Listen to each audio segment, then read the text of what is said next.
Sa panibagong araw sa bahay, isang mahalagang anunsyo ang ipinarating ni Kuya sa housemates. Housemates, dumating na ulit ang takdang panahon dahil ngayong araw magaganap ang inyong ikalawang Golden Circle Challenge. Thank you, Kuya! It's time! Gusto mo na, Ang bilang ng housemates na makakakuha ng Golden Circles ay 4. Uy! 3. Yes, sir!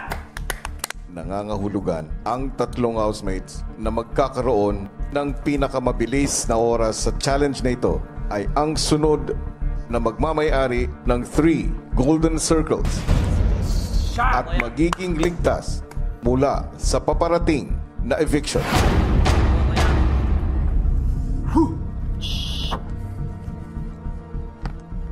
Sa second Golden Circle Challenge, 11 housemates ang maglalaban-laban. Hindi na maaaring makasali ang 3 nominado na sina Mitch, Narcy at Shami at sina Alfred at MJ na kapwa may Golden Circles na. Sa challenge na ito, kailangang itayo ang 8 stick sa isang course na hugis 8.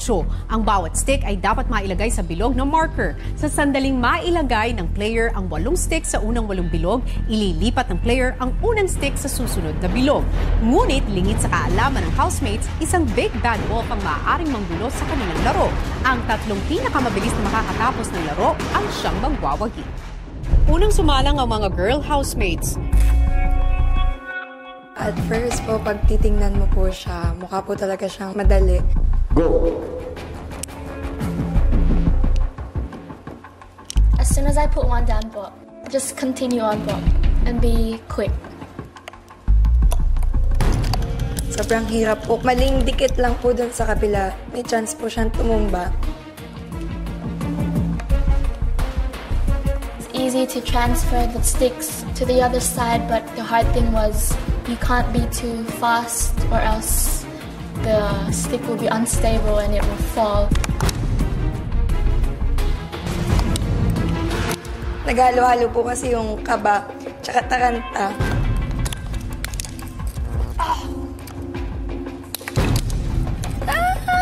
Kuya, naiinis po ako pag nahuhulog.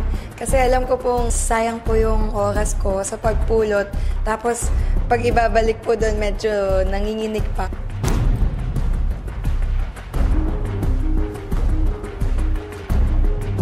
Go!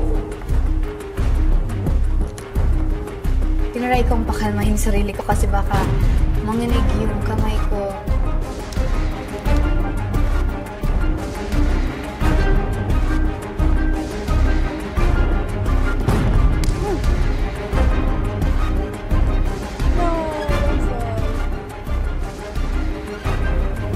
Naging focus na lang po ako dun sa ginawa pong challenge. Go!